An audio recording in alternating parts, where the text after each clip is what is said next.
Hey, it's Mel Green and Olivia Newman of Brunch Wives, and we're here at Cupcakery in East Point chatting with Katya Adelier. Check it out.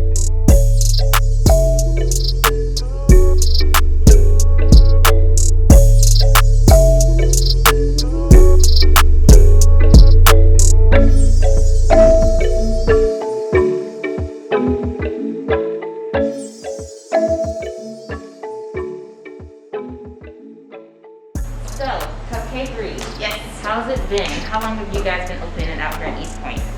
So we have been open, gosh, it's been a while. We opened in this space in 2016. Yes. Am I losing it? 2016? Yeah. So May would make 4 years in store. Awesome. So, I did a little bit of research on your website and I see that you guys actually started online before you guys got to the location. What was that journey like getting from online to in-store?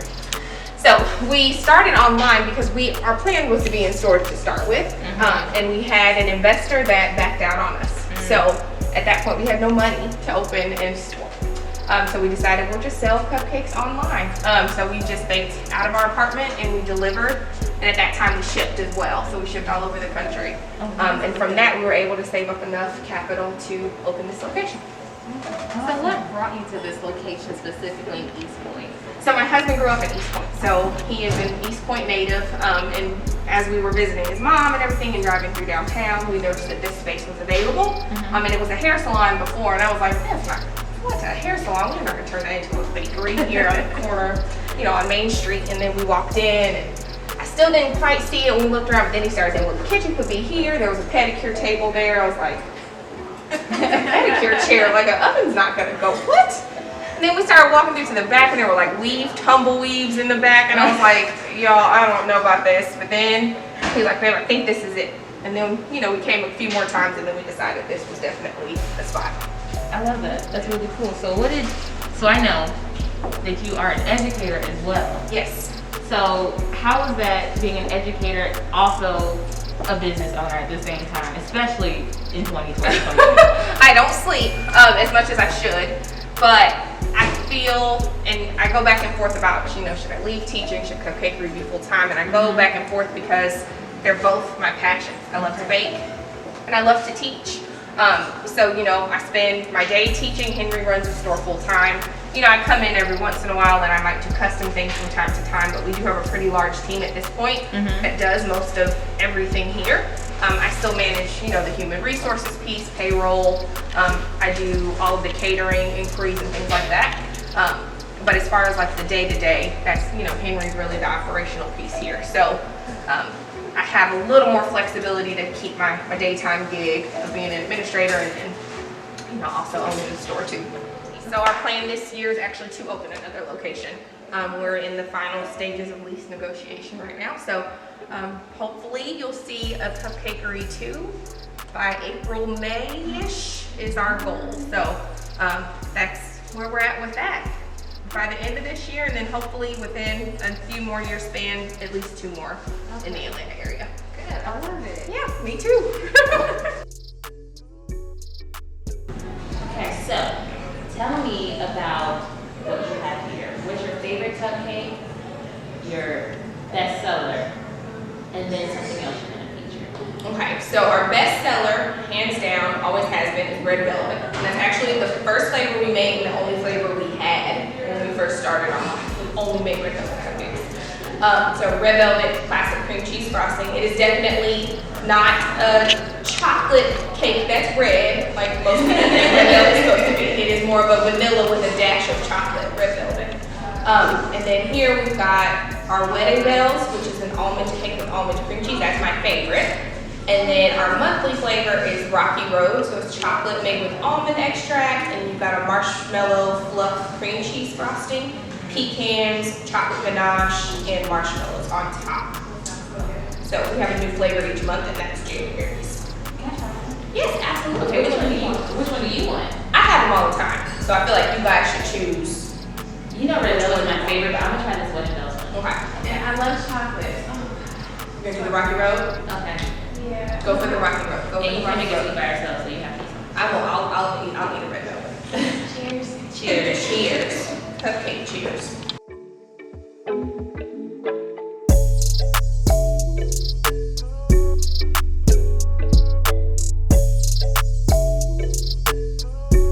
That everything's going pretty well, but there must be some challenges being a small Black-owned business. What kind of things have you experienced in getting Cupcakery off the ground, and then maybe even challenges you had last year? The ones that stick out the most right now, of course, is COVID. So I think our biggest challenge when it was March 14th or March 5th, March 13th, it was one of those days where it's like the world closed. Henry and I kind of looked at each other in a moment of panic, like, oh God, what do we do tomorrow? And it was dead. That next day was dead. Yeah. And we were like, oh my God, are we gonna have to close? Like, we don't know what this is. We don't know what is gonna happen when someone gets COVID. Like, it was just so unknown. We have an event space that we're sitting in right now. Every event we had canceled. Yeah. And when someone books, they also pay a deposit. So we had to refund over $1,000 that day. Wow. So not only did we not make any money, You had to give it out. we had to give out money. So then the lockdown was like for 2 weeks, and thank goodness we already were on Uber Eats. We already had a delivery platform of our own, so we were still making deliveries. People were still ordering on Uber Eats. But then after that 2-week lockdown, people started to come back in. Of course, they could only take it to go. Nobody could sit and work. Nobody could have events. So we saw a slight decline in income because we had no events happening, no custom orders because people weren't having birthday parties. Right. But we still had a steady flow of coffee and our standard cupcakes. And then like mid-summer, we had our busiest summer ever. I guess when people are sad, they want to eat sweets. And then of course with the weather warming up, people were having things outside, so custom orders started to pick back up a little bit. And then our event space became booked again, probably September-ish. So we actually just looked at end-of-year numbers last week, and I think despite it all, we still made more money this year than we did, or in 2020 than we did in 2019. Wow. So. If there's anything that you feel like, any values, goals, mantra that you leverage to keep going, what would it be? So it's one we say here in the kitchen, is teamwork makes the dream work. I think for me, and this is a lesson I'm still teaching myself, because I think I kind of grew up with it, if you want something done right, you gotta do it yourself. But we lived that way for so long here, and you drain yourself, and now it's like, no, okay, I'm gonna give you the opportunity to do it, and if it's not quite the way I would have done it, then I didn't teach you well enough. So I think we've done a better job now of teaching our staff the way we want things done. So now I feel like I can give them over to things. Like Sean does the schedule every week. I don't have to do it anymore. They did K-pop and a pull apart cake today. I had nothing to do with it. So definitely teamwork makes the dream work. You gotta let some of that go if you really want to be able to spend time working on your business. You can't always be working in it. So definitely you gotta have a team. So where did the idea of Cupcakery come from? So this was me. In like late high school into college, I just started baking. I don't know why. I guess I maybe watched Cupcake Wars, or no, it was Georgetown Cupcake. They had the DC Cupcake show on TLC. I was like, that's pretty cool. What is this that they're doing? So I was like, I'll bake some cupcakes. And they were out of a box at first. And I was like, let me try to get out of this box and just try some really cool flavors. So I remember I was teaching at the time, and I did a Nerds cupcake for my kids for taking the Georgia State test and everything. So I was like, I really like this idea of making cupcakes and doing really cool flavors. So I had Kasha's Cupcakery. I had a little cupcake kit that had my logo on it. And I was baking for friends and, just people on campus and things like that. And I was dating Henry at the time, and he was a DJ on campus. So he's always been kind of a hustler, business guy. That's just been his thing. Like he sold, mixtapes in high school and the games on bootleg. Like he's just always been that kind of person. So he's always wanted to open something of his own. So he and I kind of played around with the idea of, what about opening kind of a cupcake coffee shop? I don't know, I'm just kind of doing some fun. I don't know if I really want to do it every day. I just kind of like doing it when orders come in. So I made one recipe that went horrendously wrong, and I said, I don't want to do this anymore because I'm a perfectionist. So when that one failed, I was like, I'm done, I quit. But lo and behold, someone was still writing a business plan, Henry, and one day, you know, it was like, oh, we got a meeting with an investor. I was like, for what? He said, well, for Cupcakery. I was like, oh, okay. So then we go, and the investor's like, I don't think this is a fit for me. I was like, well, that ended quickly.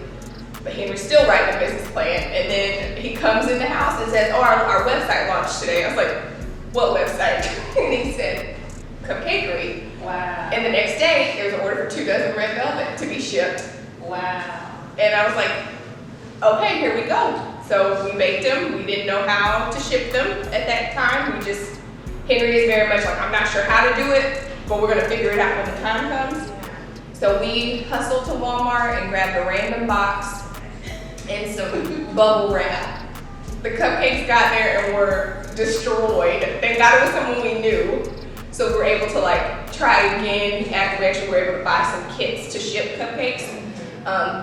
Yeah, so it started with me just kind of dabbling, and then I kind of gave up a little bit. Henry the whole time had never quit. That's why I love him. He was gonna make this happen no matter if I was a part of it or not. Yeah, that's kind of where it stemmed from. That is beautiful. It was an adventure. I was like, what website? I hadn't even seen it at that point. He showed it to me that, okay, this is nice. Thanks. And here we are. So we are now at the end of our interview. We've had great conversation, great drinks, and Great coffee. Oatmeal.